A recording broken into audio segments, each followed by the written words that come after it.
they're kids, right? They're kids, they're 7, they're 8, they're 3, but they also are so much more. Yeah. They feel like they want to be valued. Why is it important that as parents, we recognize that?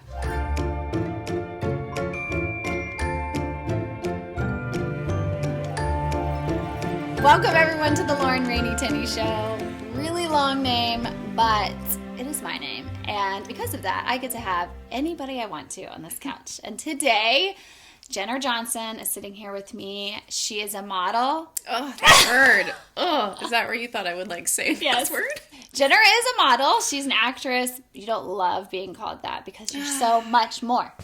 Yeah, I guess that's a thing. But it's not degrading it either. It just There's just more to you. Yeah. Right. But that is one of her titles. Yeah. And she's very good at it. Adorable. But Jenner and I met at gymnastics. We were not at gymnastics. We were not tumbling. I definitely was not. Because if I do a cartwheel, my head is spinning for 5 minutes. After kids, it happens. But we met at gymnastics. Our daughters were at the same gymnastics place at the same time. And we, like all females do, if you start talking, you get right in there. Or at least I do. Yeah, jump in. I go for the deep. I feel like those are good conversations. But before we get into all of that, tell me of a time when you were modeling or acting. You went to a job, you showed up at a job, and you're like, oh, dear God, what have I gotten myself into? I like to call those aha moments, wow, this is my life. This is what I do. I went to an audition when I was living in Chicago, and it was for an allergy medicine, which people think of this life as glamorous spreads on magazines and trips to Fiji and no. I shoot Have you scrubs. taken a trip to Fiji? No. Hence, right? I go to this audition and there's different bowls of different size corks. It's for an allergy medicine. I'm like, what the heck's going on? My casting director's or the producer's like, okay, I need you to pick which size of cork fits up your nose. I was like, no. Sorry? And he's like, yeah, pick which fits up your nose, put it up there, and we're going to do a tight shot, and I want you to be really in pain. And I'm like, wow, okay. You have to do it. When you're doing this, you have to do it. Right. Unless it's harmful, clearly leave. But stuck the corks up my nose, tight shot like this. Oh my word. And you have to make a face like you're in pain. Weren't you in pain? My pride was. Okay. I'm not gonna lie. Okay. I was like, wow, this is what it's come to. Corks in my nose, in pain. Yeah. And you have those moments when you're like, wow, is this really my job in my life? And did you get the job? No! Probably because I was like, this is so weird. That was what was on my face instead of the pain. Yeah. Yeah. And you were like, it's a lot of no's in my business. That one I'm probably thankful that it was a no.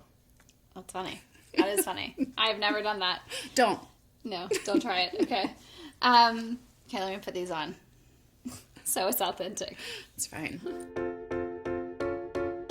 So I think about the conversation all the time. This is why when I was thinking about guests for the show, I told Dana, who helps me with all of this, Jenner Johnson would be great because we had a really thoughtful conversation one day about boundaries and how your mom, you probably didn't know that that's what they were that when you were growing up, but how your mom kind of instilled those in you and you didn't even know because that was something I learned later. So I wanted to talk about that and what your mom said to you and how that has affected you over the years. Well, I feel like my mom my whole life, especially in my teenage years, was really good at, I could talk to her if I needed. Teenagers don't always want to talk to their parents. A lot of my friends love talking to my mom, probably just because she's so level-headed about most things. And she would always tell me, even still as an adult, I'll call her with something and be like, this is going on or this is happening. And there's always a long pause, And when I was younger, she would always tell me, okay, here's your situation. Here's choice A. Here's choice B. And here are your outcomes for both. And you need to decide for you what it's going to be. I'm sure as a mom, she was like, please, Lauren. Praying. Yeah. Praying. The right thing. On her hands and knees. I know. Yeah. And I think that always allowing me to have my own power and not so much dictating. It wasn't like I was choosing all these crazy things. It kept me in line, but it allowed me to keep myself in line. And I think that was, she was a single mom trying to figure it out, you know? And I think when you allow kids to have their own voice when there's turmoil, it helps. Yeah. You know, I'm just as guilty to be like, stop talking, listen to me, do what I say, you know? Yeah. Yeah. And it's in those moments I'm like, take a deep breath. Let me hear what my child is saying behind the like, Yeah. you know? Yeah. Why is it important that we look at our children? They're kids, right? They're kids, they're 7, they're 8, they're 3, but they also are so much more. Yeah. They feel like they have wants, they have needs, they feel like they want to be valued. Why is it important that as parents, we recognize that?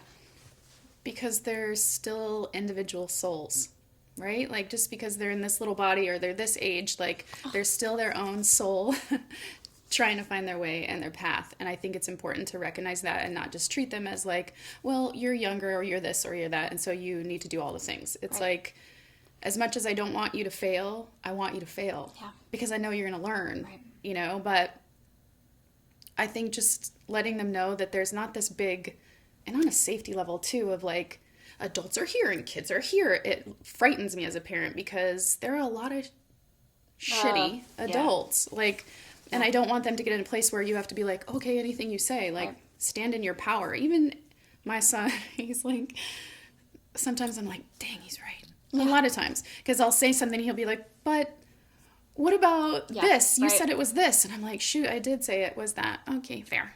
You know? And but it's good. It's good for him to hear you say, I did. Yeah. You're right. Yeah. And I think validating his feelings and also being able to back up and be like, I was wrong, or I was, you know, you're right, I did tell you that. And admitting when you're wrong, because parenting is, they're not just growing up, you're growing up too. Right. Oh. Like, I feel like I've done the most growth as a parent than I have in my entire life. And I'm grateful. Yeah. Hard at times, for sure. Being a parent is the greatest teacher. Yeah. It's you go back to school. Yeah. But what I love, what you're saying, I love it because when dealing with your kids, it is so important for them to hear you say, I'm wrong. Oh, yeah. What I just did was not right. Oh, yeah. And, but also too, still, it's okay to be mom. Yeah. And you're their mother. Yep. But it's also okay to let them know, hey, Yeah. Mom, what I said was not correct. It wasn't, how I treated you wasn't fair. Yeah. And because, and I'm sure you would agree with this, when they grow up, you want them to be able to do that in their relationships. Yeah. So incorporating my mom into like my parenting, like how it's kind of crossed over in your younger years with that first child and your first year of figuring out yourself and feeling like you lost yourself and gained yourself and everything was like, I mean, physically too. All the things. Right. Yes.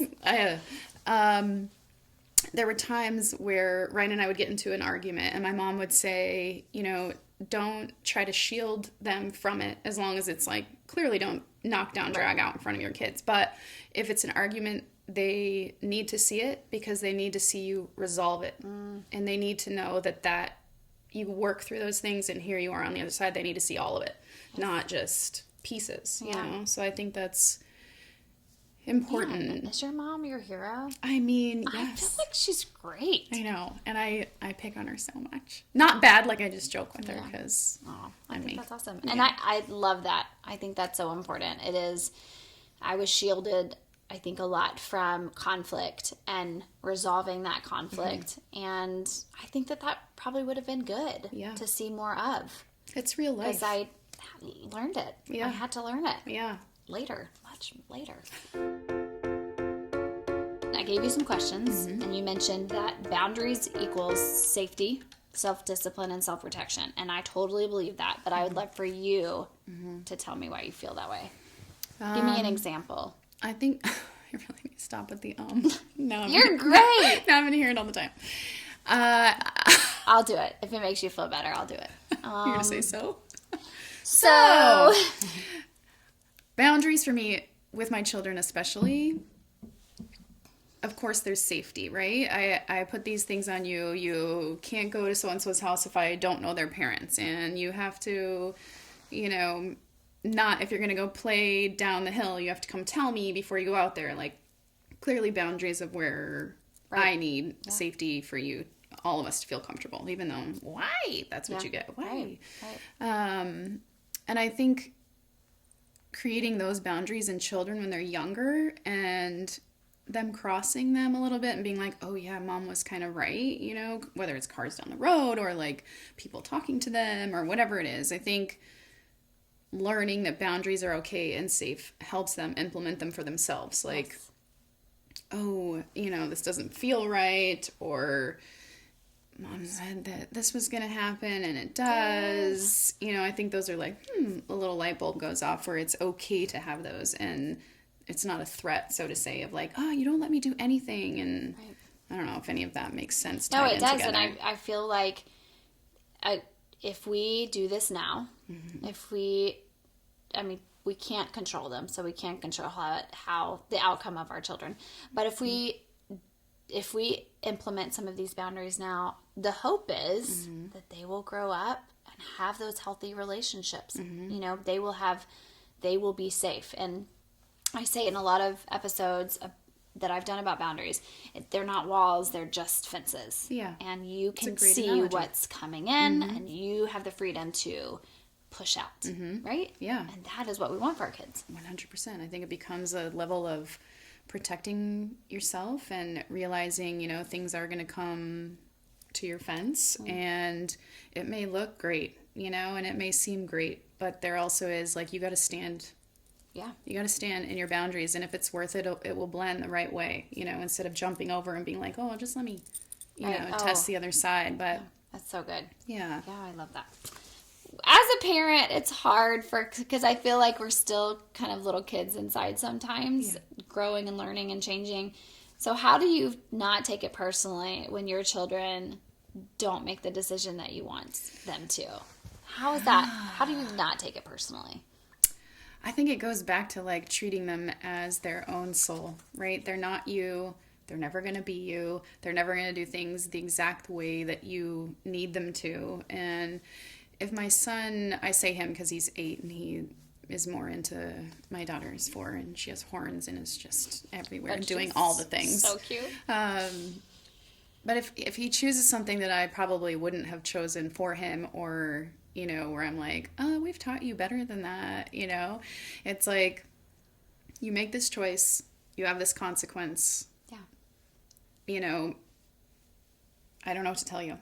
And I don't take it personal because he's his own person. Now, if he's out harming someone or, you know, just being straight up disrespectful, I feel like I probably need to kick my own self in gear. That's somewhere I gotta, you know, lock in on that. But I don't take his choices that I wouldn't choose personal. I feel like he's going to fail a million times, as we all did. And it's only going to help him if he overcomes... That's so true. You know, and as much as I want to put my kids in a little box and protect them and hope that nothing ever happens to them and they don't go through heartache and heartbreak, and that's not real. No, it's not real. And I think that as parents, it's hard not to get emotional, but I also think if we look at it just like you said, this is life.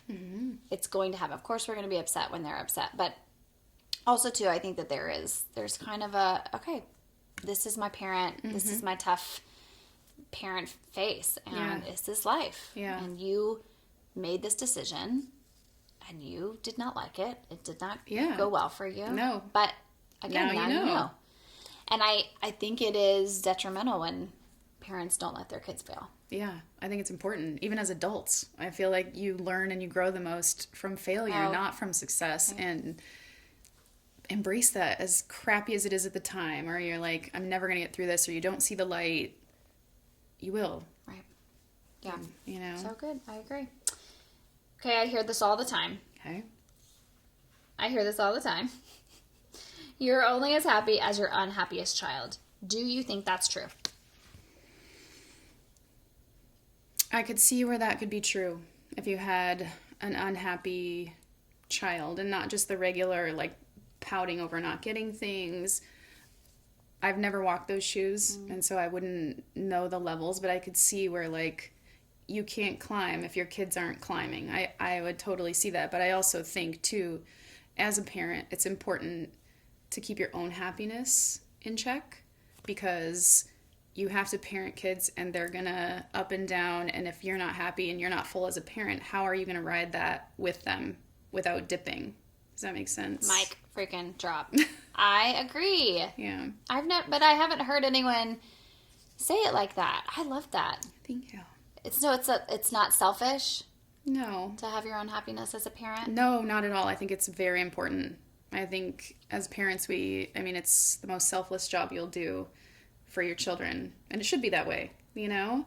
But I think it's important to still reach for your own happiness as an individual, because we're still our own souls, still trying to find our way and helping other people. And I think to that point, it's good for them to see you happy. It's good for them. This is a whole other soapbox, but it's good for them to see you doing something that makes just you happy. Yeah. And it has nothing to do with them. Yeah, your own thing. I think that is a boundary. Yep. Wouldn't you agree? They see that, okay, that's mom's. Yep. That's dad's. And they're going to go away to do it. And that's okay. And it's not always all about you, you know, like you're getting a babysitter because I have to work, or you're going to be with dad because I have to work, or not even work, or whatever you choose to do, but to where you can remove yourself, and that's your own personal space and boundaries that they're like, oh, then we can't be a part of that. Mm-hmm. And, you know.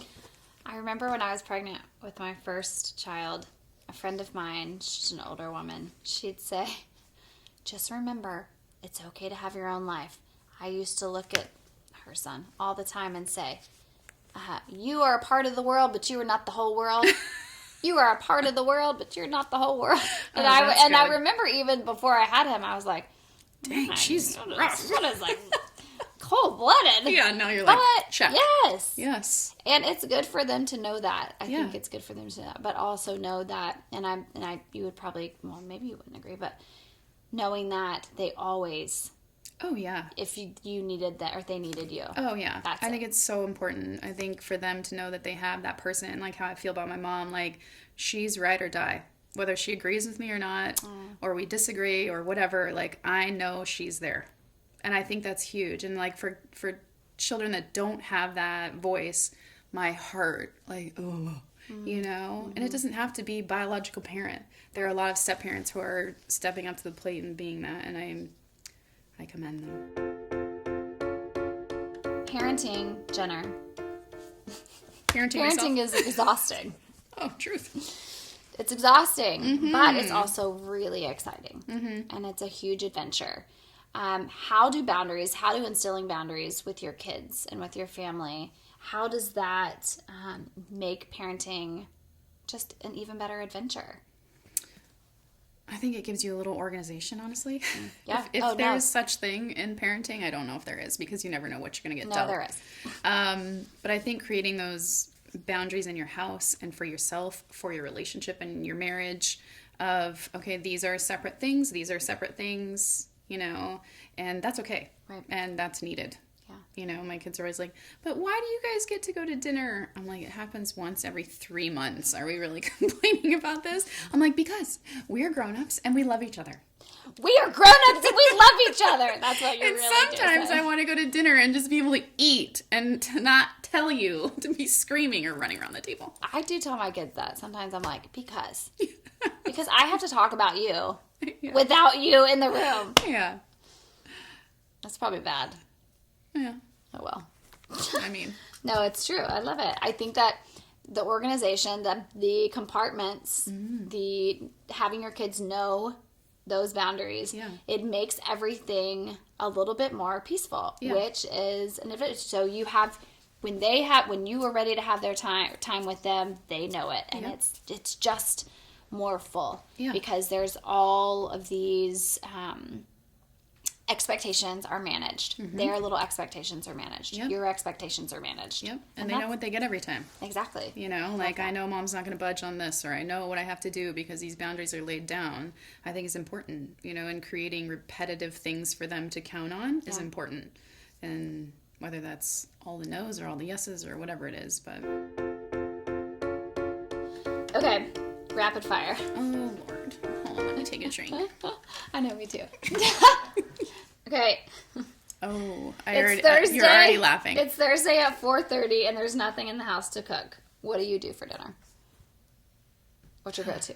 What's my go-to? Easiest is like order pizza, right? Yeah. So is that like 3 times a week or? Well, no, because my husband and I have role reversals, so he does all the cooking. Oh, I keep hearing about these people. But I fix all the things. I hang chandeliers. I fix our washer. We have like role reversal. So that's fun. Yeah, so it wouldn't happen 3 times a week. If I'm home and he's traveling for work, probably gonna happen. Yeah, it's okay. It's okay. You put veggies with it, a little bit of fruit. Yeah. It's all of the food groups. A side of broccoli. A side of broccoli that they don't eat. It's fine. My kids actually like broccoli. I should count my kids do too. They do too. Yeah. Which is shocking because I hated it. You're going on a date night and have a babysitter. Come home and the house is okay. This is good. This is good. Because this is very, very, very important to my husband. You've gone on a date night and you have a babysitter. You come home and the house is in worse shape than when you left it. Do you say something? If you're going to continue to have her back, yes. What do you say? Clean up your shit. I'm kidding. I would never say that. Bless. I mean, these people are coming to watch your children. They're doing you a favor. Would never say that. I doubt your babysitters are watching this, Jenner. I hope not, because they're in high school. It's precious. So mean, yes. I think if it's a repetitive babysitter, yes, you say, hey. Next time, can you just pick up the toys? Thanks. I'll probably say, yeah. What would you say? I know that my kids are crazy. It's probably really hard. No. My babysitters literally have my children for 1 hour before they go to bed. And then they have like 4 hours. Yeah. I'm sorry, don't ever put this, but it gets on my nerves. Spencer cannot stand it. He's like, no, she's done. Don't call. Get her on the no-call list. Yeah. He's like, just do something. I feel like, too, you just kind of rack it, in your brain of, okay, when I'm in a bind, she'll be my 4th call. Right. Yeah. Right. Because it is, like, I appreciate it when I come home and I'm like, dang, everything's cleaned up. Yeah. I don't have to do all that before I go to bed. I know. It's so nice. And I've probably been drinking and I just want to go to sleep. I know. You've been drinking on your date? Shocker. Yes, I do have some babysitters that come home and they've done the dishes and it's just so nice. You're like, blessed. You're like, your parents raised you well. Yes, but they were homeschooled. Fair. and every time I'm like, Spencer, maybe we should be homeschooling. I really feel like we're missing the boat. Our kids are going to turn into babysitters that do not clean. Yes, non-cleaning. Yes. Okay. We're about to do Disney. Have you done Disney? And did you get matching t-shirts? Yes and no.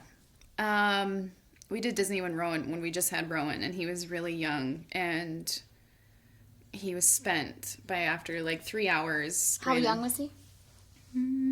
Year and a half, probably. Oh, okay. And now my husband is like refusing. 1, because it's expensive as all get out. Oh my goodness. And 2, you want them to like, you better remember every detail. You're not enjoying yourself. Yeah, put a smile on your face. Put a smile on your face. Work on your boundary. No. Yeah. No, but I have friends that do it, and the whole matching t-shirt, it's cute. That's and I think cute. there's so many people, like, whatever you can do to hunt and peck your kids out is... That's true. Like a flag or, like, something. Oh, that's what I'm going to say. Yeah, I like have the matching back of a t-shirts, bike. only so I know where my kid is. Not because I think it's cute and Instagram worthy. You're welcome. That's it. Thank you. Thank you for that idea. Yes, my husband is the same. He, bless his heart, I finally was like, Spencer, Hudson is 8. We just got to do it. We have to do it. Mm-hmm. And Spencer was like, no. He's just kicking and screaming. But we're doing it. We're doing it. It's a big one. But I also feel like vacations with your kids are not always vacations for you. Never. Yeah. Never. So, all right. Suck it up, cupcake. So, my 5 to art, kids art. My 5 and 5.5-year-old, I cannot throw anything away from school with her looking at it, looking at me. Like, I keep the art, the really good art. I'm going through this. But if I throw away anything, even her work papers that I will never look at, it is like, why did you throw it away?